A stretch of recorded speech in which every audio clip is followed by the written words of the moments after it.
Now, in the sequential lobing, let's say over here this is my lobe X, this is lobe Y. So lobe X is going to be transmitted for the time 1, this is for the time 2. After some time we are going to transmit the lobe Y, right? So there is a intersection between these two lobe X and Y. So if my target is in between lobe X and lobe Y, then what will happen? As these two lobes are required to track in each axis, so we must ensure that each lobe must be a sequentially switched. So for that, total 4 pulses are required to track in both the axes. Which two axes? In elevation as well as in azimuth. Alright?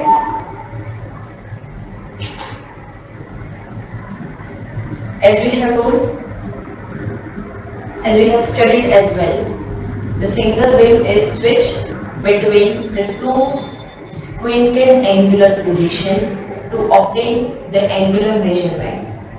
So we require the error signal which is going to be obtained from the target.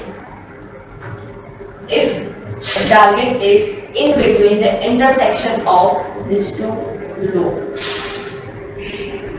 so the direction in which to move the beam to bring the target on the port side, this is a specific direction to the target which is going to be found by observing to which beam position has the larger signal, right? So when the echo signal is in the two beam position which are equal, so we can say the target is in the axis and its direction is that of the switching axis, right?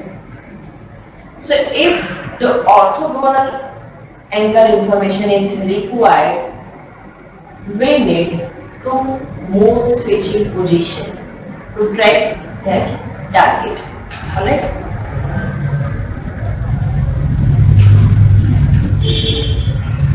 Now, two-dimensional sequential lobing, that a radar consists of a 4-beam horn antenna which illuminating a single reflector antenna. Right? So the improvement that can be done with the help of single squinted field which is continuously rotating, right? So it results in conical scanning like this. Conical scanning means what? My antenna is continuously rotating in the azimuth as well as in the elevation direction with the help of the separate motors.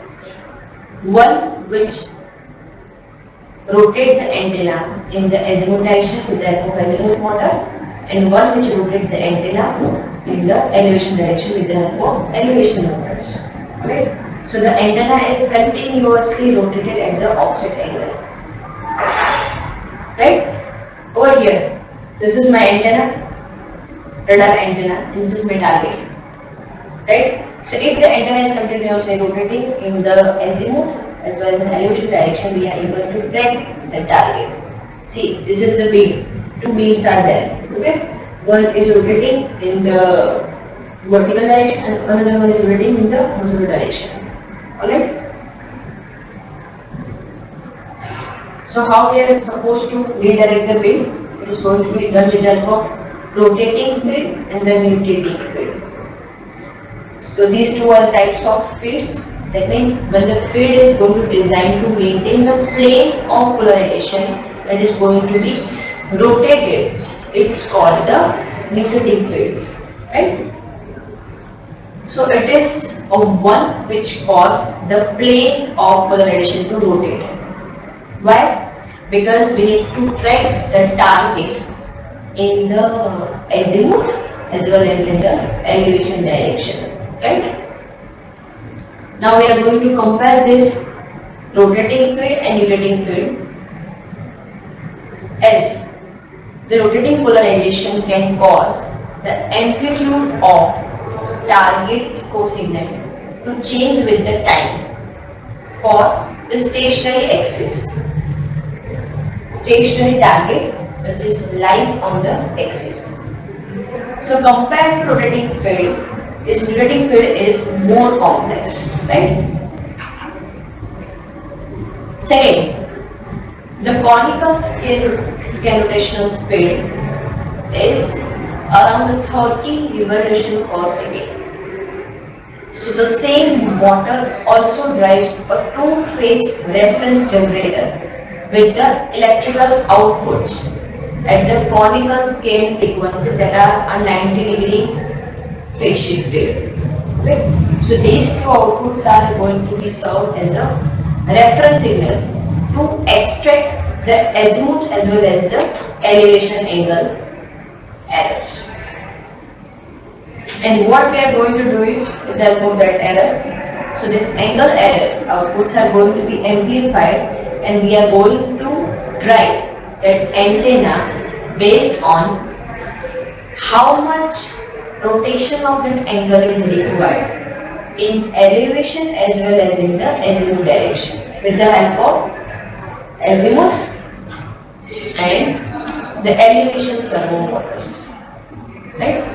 And this video signal, why video signal is required? Because we need to locate the target and where it is there. So that video signal is the pulse train modulated by the conical scan frequency. So it is usually convenient to stretch the pulses before the low pass filtering to increase the energy at conical scan frequency. So what are the different practical points? If we need to perform the analog to digital conversion, so the pulse stretching is going to be done with the help of sample and hold circuit. For that, the value of pulse repetition frequency must be high compared to the conical scan frequency. Why? Because we need to avoid the inaccuracy of angle measurement and also provide the proper filtering. So what should be the value of PRF? It must be at least the 4 times of conical scan frequency. Okay? But normally it is 10 times. So what are the different practical issues for this scanning? The gain of AGC, AGC stands for the automatic gain control, at the loop of scan frequency should be low so that the error signal will not be suppressed by the AGC section. Okay, it is not going to be suppressed with the help of AGC. Alright. Now,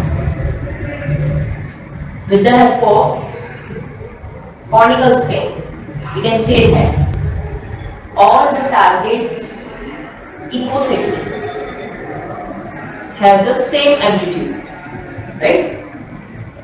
That means there is a zero error signal.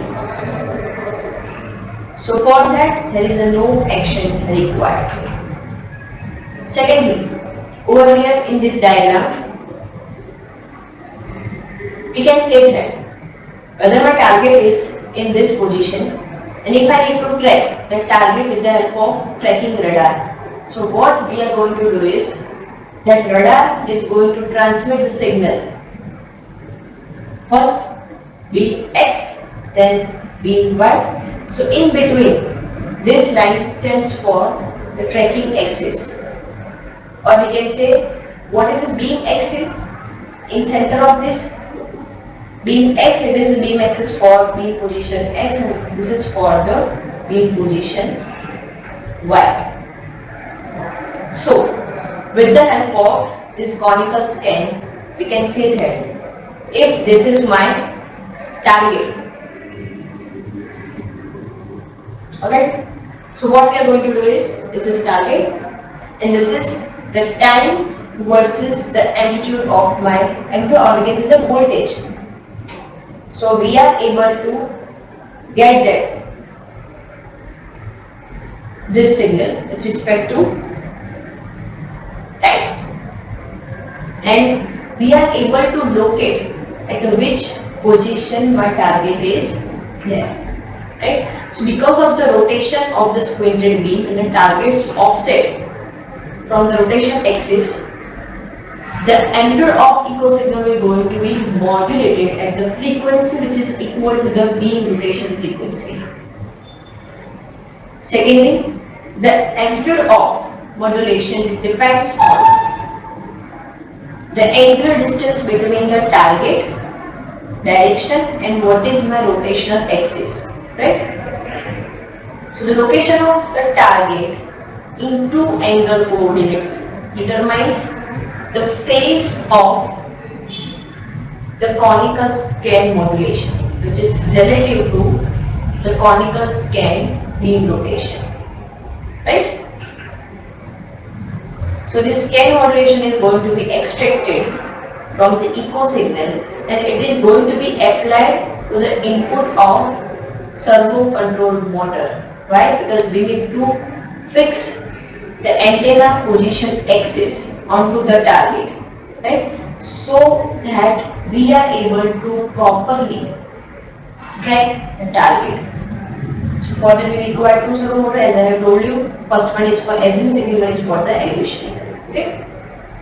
So when the antenna is on the target, the conical scan modulation is having a zero amplitude, right?